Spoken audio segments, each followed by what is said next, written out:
안녕하세요. 역사쌤 김전희쌤입니다. 자, 여러분들 오늘 살펴볼 내용은 위진남북조 시대에 대해서 살펴보고자 하겠습니다. 자, 위진남북조라고 얘기를 했을 때 우리 뭘 살펴봐야 되냐면은 남북조 그 전에 후한때를 먼저 생각을 한번 해봐야 돼.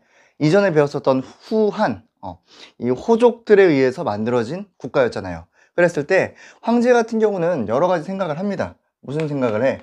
자, 한나라에서 이 황제가 자신들의 측근 세력이 있었단 말이야. 뭐 환관이라든가 또 외척 이러한 친구들이 있어요. 왜 얘네들을 키우게 되냐면은 자, 외척이라는 건 이제 황후 계통이 되겠죠. 그리고 뭐 환관, 내시 이러한 친구들이 있겠지. 자, 왜 이들을 키우게 되냐면은 황제 입장에서는 이 후한이라는 국가가 어떻게 보면 호족들이 만들어준 국가였단 말이야. 그렇기 때문에 호족들의 힘은 굉장히 세요. 그래서 이들을 컨트롤하기 위해서 자기 주변 세력들을 키우게 된 거지. 그런데 시간이 가면 갈수록 황제의 이런 노력들이 별로 그렇게 실효를 거두지 못하게 됩니다. 왜냐면은 호족들은 지방에서 알아서 자체적으로 크고 있었거든. 농업 생산력이 발달하게 되고 또 국가의 통제력이 미치지 못하는 부분에서 본인들의 힘을 키우고 있었어. 그런데 황제 입장에선 얘네도 힘을 키워줬고 얘네들은 알아서 컸고 그러다 보니까 황제의 힘이 후한 말기가 되면은 되게 약해집니다. 그러면서 나라가 여러 개로 찢어지게 되고 황건적의 난이라는 엄청난 농민 봉기가 일어나게 되면서 그러면서 우리가 알고 있는 뭐예요? 삼국시대가 나오는 거야. 자, 이거를 우리 이제 삼국시대.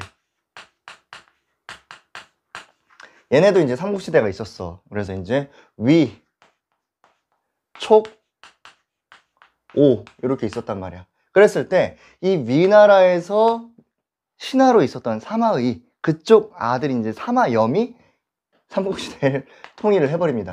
되게 삼국지 하면 되게 재밌거든? 근데 결국에 마지막에 결말이 조금 허무해. 조조도 아니고 손권도 아니고 유비도 아닌 생뚱맞은 애가 통일을 한단 말이야. 자, 어쨌든 그러면서 사람들이 이제 여기서 위진 이렇게 봅니다.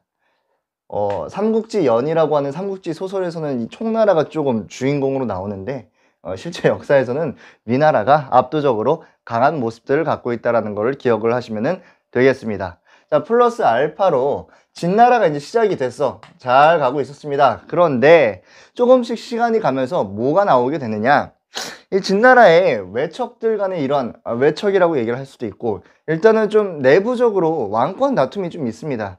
요거를 이제 우리 팔왕의 난이라고 얘기를 하는데 팔왕의 난이 있고 그러면서 굉장히 진나라가 혼란스러워져요.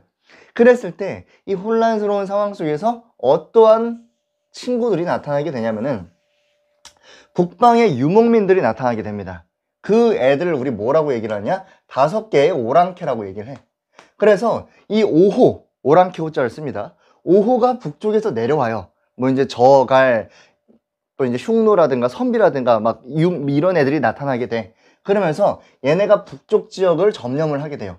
진나라가 힘들어지게 된다는 거야. 그러면서 북쪽 지역에서는 5개의 오랑캐가 16개의 국가를 세운다 해서 우리 5호 16국 시대라고 얘기를 해요.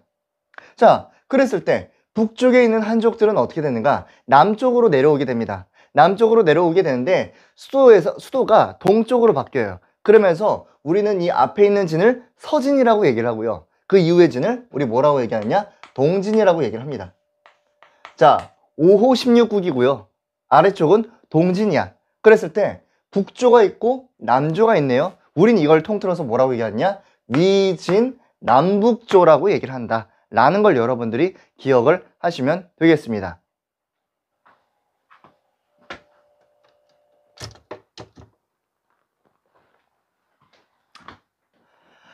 자, 이 위진 남북조는 특히 어떻게 이제 특징들을 구분을 해야 되느냐, 시험에서 특히 뭐가 이제 나오느냐, 북조에서 북위라고 하는 국가가 있어. 북위. 그러니까 그 전까지는 이제 이 오랑캐들끼리 막 지네가 최고다 하면서 막 싸운단 말이야. 그러다가 그 혼란을 잠재우는 친구가 누구야? 바로 북위야. 북에서 또 누구? 효문제. 얘를 좀 기억을 해줘야 돼. 자, 왜 기억을 하느냐? 그 전까지는 이 많은 이 유목민족들이 한족들을 힘으로는 제압을 했는데 문화적인 차이에서 또 인원수에 따라서 이제 이게 힘들어졌단 말이야. 그래서 막 왕조가 많이 바뀌어요. 그러다 보니까 이 효문제가 이제 정권을 잡고선 이 부기가 이제 주도권을 잡고선 고민을 하게 됩니다. 그러면서 어떻게 이 상황들을 이 선비들, 그러니까 이 북이라는 국가는 이제 선비족이 세운 국가거든. 그랬을 때 어떻게 적응을 해야 될까 고민을 해요. 그랬을 때 나오는 게 바로 뭐냐?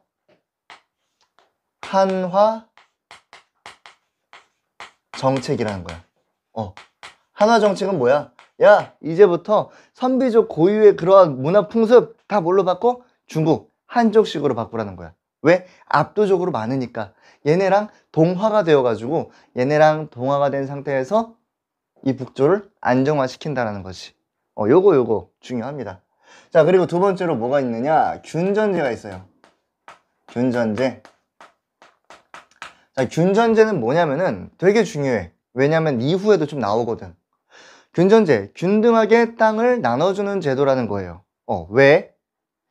이 국가라는 것은 어떻게 보면 자영농들이, 특히 옛날 이제 국가들 같은 경우는 자영농들이 잘 살아야 걔네가 내는 세금으로 국가를 운영을 할 수가 있었거든.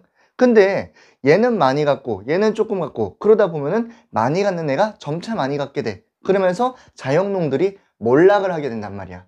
그렇기 때문에 국가는 이러한 것을 막기 위해서 균등하게 땅을 분배하는, 또 많이 가진 사람들 같은 경우는 상한선을 만들어 놓는다는 거지. 그렇게 해서 균전제를 통해서 국가의 세금을 원활하게 들어가게 하기 위한, 세금을 원활하게 하기 위한 그러한 제도였다는 거예요. 요거 기억하셔야 돼. 그래서 특히 요거 이제 나중에 당나라 때 이제 구분을 할 때 뭐라고 나오냐면, 이거는 균등세수. 그래요. 요건 좀 나중에 쓰자. 나중에 조용조제도 나오면 그때 한번 얘기를 해줄게요. 그래서 어쨌든 여러분들이 좀 포커스를 가져야 될 단어는 균등하게, 요렇게 여러분들 기억을 하시면 되겠습니다. 자, 요렇게 이제 효 문제가 나름대로 기반을 닦아놨어요. 근데 이 당시 이 위진남북조 시대 때에 또 공통으로 들어가는 제도가 있어. 이게 뭐냐면은, 자, 어디다가 쓸까요? 이제 구품 중정제. 자, 여러분들 이전에 한나라에서 기억이 안 나네 갑자기. 한나라에서 이제 관리를 등용을 할 때 어떠한 제도를 썼어? 향거리 선제를 썼잖아. 근데 이게 폐단이 뭐야? 자기 사람만 이렇게 끌어주잖아, 향거리 선제가. 그렇기 때문에 이거를 조금 타파하기 위해서 많은 북조의 국가들이라든가 일부 남조의 국가들이 구품중정제라는 걸 실시를 합니다. 구품중정제가 뭐냐? 자, 이렇게 보면 돼. 쌤이 지금 여기가 너무 좁아가지고 되게 이상하게 하고 있네. 판서를. 자, 중정관이라고 하는 사람이 있습니다. 이 중정관이 사람들을 나눠. 몇 품까지? 1품에서 9품까지. 그래가지고 그 사람들을 한 다음에 높은 순서대로 이제 관직에 천거를 하는 거지. 어떻게 보면은 지방 색깔에는 향거리 선제처럼 이제 그 지방에서 그 사람들이 이렇게 자기네들 사람들 올리는 그런 모습이랑은 다르게 좀 나름대로 깨끗하죠. 근데 이게 나중에 폐단이 어떻게 되냐면은, 내가 좀 잘 살아. 어느 정도 살아. 이제 중정관이 와. 그 사람의 니즈를 모두 파악하는 거야.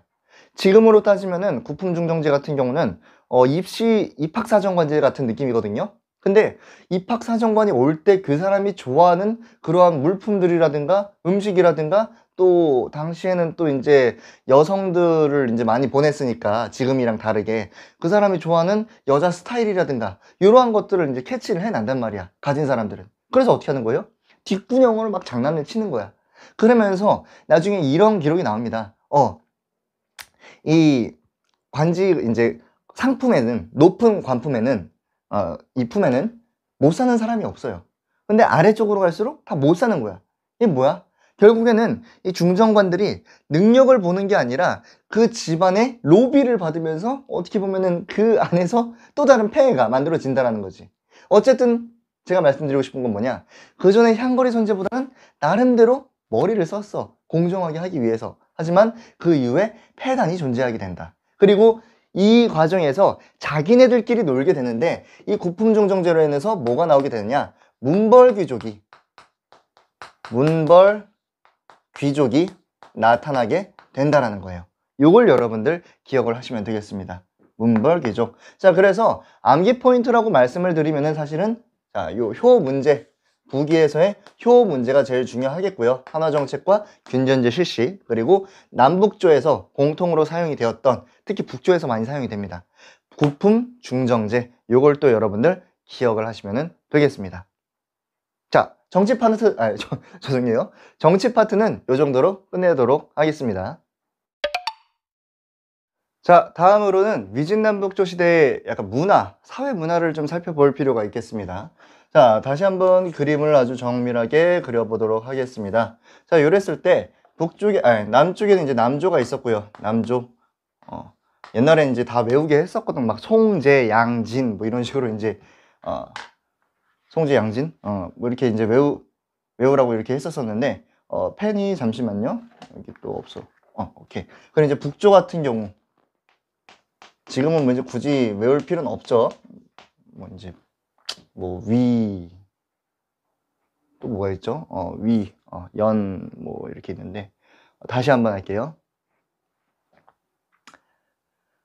자, 다음으로는 위진남북조 시대의 사회 문화, 그러한 모습들을 한번 살펴보고자 하겠습니다. 자, 우선은 남조가 이렇게 있고요, 북조가 있는데 각각 차이점이 좀 커요. 그래서 시험에서는 여러분들 이 북조와 남조의 차이점을 구분하는 것이 또 포인트가 되겠다라고 말씀드릴게요. 자, 그랬을 때 북조 같은 경우는 어떠한 모습이 있느냐? 자, 씩씩해요. 그래서 이걸 이제 강건하다, 강건하고, 그리고 이제 유목민들이 만들었잖아요. 그렇기 때문에 좀 소박해. 소박.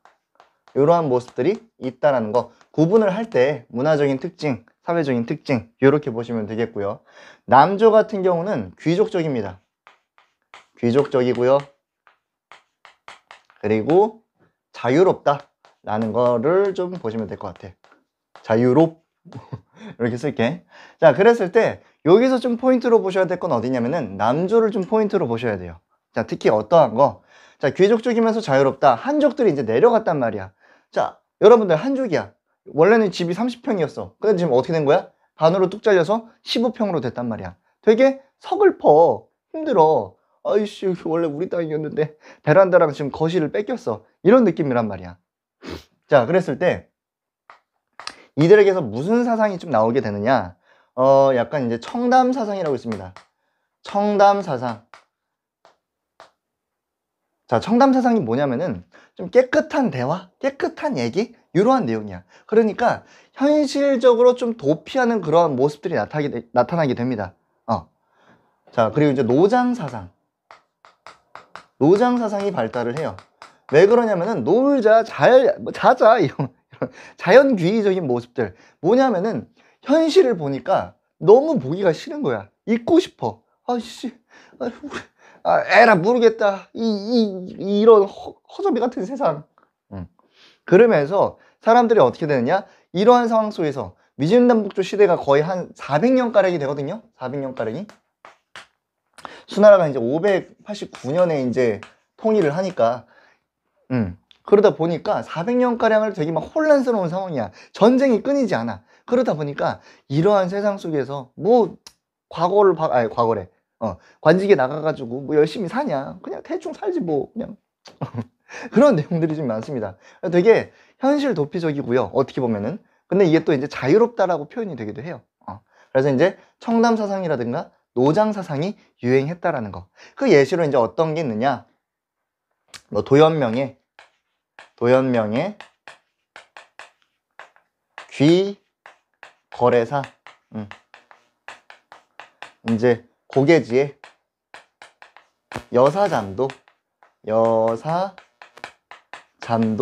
뭐 이러한 그림들이 있습니다. 귀거래사 같은 경우 이제 뭐냐면은 돌아간다는 거야. 어디로? 고향으로. 다 때려쳐 그냥. 수능 안 봐. 이런 느낌이야. 우계지도 이제 뭐 내려가가지고 이제 유유자적 이런 느낌. 그러니까 당시에 이제 이 한족들의 그러한 슬픔 이런 것들이 좀 멋있게 표현된 그러한 느낌으로 여러분들 보시면 될 것 같아요. 상황을 보면 여러분들 이해가 되겠지. 우리 집 50평이었는데 그건 좀 괜찮다. 30평이었는데 15평, 10평 이렇게. 근데 가족들이 많아. 그러한 슬픈 모습들을 여러분들 살필 수가 있겠습니다. 이게 어떻게 보면 이제 남북조의 그런 문화적인 혹은 사회적인 흐름이었다라는 거. 자, 이렇게 정리를 하고요. 다음으로 이제 뭘 살펴볼 거냐? 다른 이제 좀 여타 종교적인 부분을 살펴볼게요. 특히 뭘 살펴볼 거냐면은 불교를 살펴볼 거야. 공간이 이렇게 쓸게요. 불교. 자, 이 당시 유교는 특히 북쪽에서는 인정을 받지 못합니다. 제대로. 왜냐면은 유교는 사람들마다의 그런 역할이 정해져 있다고 해. 그래서 뭐 신분제도 되게 이제 옹호를 하고요. 왕이 해야 될 역할, 귀족들이라든가 무사들이 해야 될 역할, 그리고 백성이나 노비가 해야 될 역할이 정해져 있어. 더 나아가서 오랑캐가 해야 될 역할이 있고, 이제 한족들이 해야 될 역할이 있어. 빌런들은 빌런대로, 히어로는 히어로대로 할 일들이 있다라는 거야. 그랬을 때 이거는 어떻게 보면 유교에서 얘기하는 그 규칙이랑은 좀 위배가 되잖아. 오랑캐는 그냥 척박한 데서 흙이나 파먹고 살아야 되는데 지금 뭐야? 내려왔단 말이야. 그래서 당시 이제 유교가 생각만큼 이렇게 발전되지 못합니다.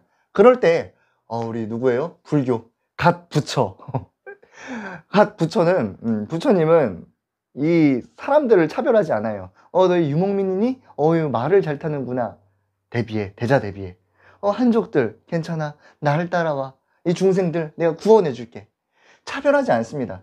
그러다 보니까 북조나 남조나 똑같이 불교가 융성하게 돼요. 특히 이제 북쪽 같은 경우는 석굴들이 많이 만들어지게 된다. 운광이라든가 룽먼이라든가 뭐 이러한 석굴, 이제 남조도 있고요. 그랬을 때 이 석굴들이 많이 발달이 된다라는 걸 여러분들 기억을 하시면 되겠습니다. 네. 특히 이제 왕즉불 사상으로 인해서 왕즉불 사상으로 인해서 뭐 이제 원광석굴에 있는 이 대불상 같은 경우는 뭐 이제 효 문제의 얼굴을 따기도 해서, 그래서 막 우리 태조 왕건 보면 궁예가 자기가 미륵불이라고 얘기를 하잖아요. 그것도 어떻게 보면 이제 왕즉불 사상에 입각한 거지. 그리고 이제 또 뭐 어떤 게 있을까요? 불교가 이제 원래 이제 메이드 인 차이나가 아니잖아. 메이드 인 인디아잖아. 그래서 이제 법경을 이렇게 가지러 법현이라든가 그리고 이제 되게 인도와 중국어를 같이 잘할 수 있는 아주 통역가 구마라습이라든가 마라습, 이러한 사람들이 불교에 활동을 하였다. 이제 뭐 구법을 하기도 하고요. 구마라습 같은 경우 이제 경전 해석을 하는 아주 훌륭한 승려 정도, 성인 정도 이렇게 보시면 되겠습니다. 이렇게 불교를 또 정리를 할 수가 있겠고요. 도교 한번 살펴보도록 하겠습니다. 노장 사상의 요 도교 같이 이렇게 가게 되는데, 도교 같은 경우는 처음에 이제 종교화가 되지는 않았어요. 근데 조금씩 시간이 지나면서 당시 이제 오두미교라든가 한나라 때 유행했던 오두미교라든가 태평교 이런 것들이 이제 발전을 하게 돼가지고 하나의 종교화가 되었다. 특히 남조에서는 이러한 도교가 발전하는 모습을 살필 수가 있겠습니다. 자, 이상으로 위진남북조 시대에 대해서 아주 간단하게 살펴봤습니다. 시험에서 나오는 부분으로 해서 아주 간단하게 살펴봤는데요. 좀 서머리를 좀 하자면 효 문제 제일 중요하겠죠. 한화 정책을 실시하면서 어떻게 보면은 그 전에 있었던 유목민들이 한족으로 동화하는 그 문화가 합쳐지는 계기가 되는 그러한 사건이었다라고도 볼 수가 있겠고요. 고품중정제 나름대로 향거리 선제에서 발전된, 하지만 완전히 이렇게 능력 중시라는 것은 아니었다라는 거 보실 수가 있겠고요. 위진남북조 시대의 이제 문화 정도 살펴보면은 이렇게 두 개로 구분을 해서 이러한 모습들, 특히 이 남쪽의 한족들이 얼마나 가슴이 아팠을까, 이러한 내용들. 더불어서 불교 가리지 않아 너도 사랑한단다, 이러한 내용들 같이 보시면 되겠습니다. 위진남북조가 중요한 이유는 뭐냐면요, 어떻게 보면 이후에 나올 이제 수나라라든가 당나라, 특히 당나라 같은 경우는 중국에서 어떻게 보면 체제를 완전히 잡는 그러한 모습들을 살필 수가 있거든요. 수나라도 그렇기도 하고. 그랬을 때 그 엄청난 이제 이 어떻게 보면 중국을 문화적인 블랙홀이라고 해요. 모든 문화를 빨아들이는. 그랬을 때 빨아들일 수 있는 어떻게 보면 기반이 되는 약간 혼란스러운 시기이기도 했지만, 어떻게 보면 중국이라는 국가가 이제는 문화적인 블랙홀로 불릴 수 있는 역량을 갖추는 시기였기 때문에, 그렇기 때문에 중요하다고 하겠습니다. 자, 이상으로 오늘 수업을 마치고요. 다음 시간에는 이 혼란스러운 시기를 정리하고 수나라, 당나라를 살펴보도록 하겠습니다. 하겠습니다. 안녕.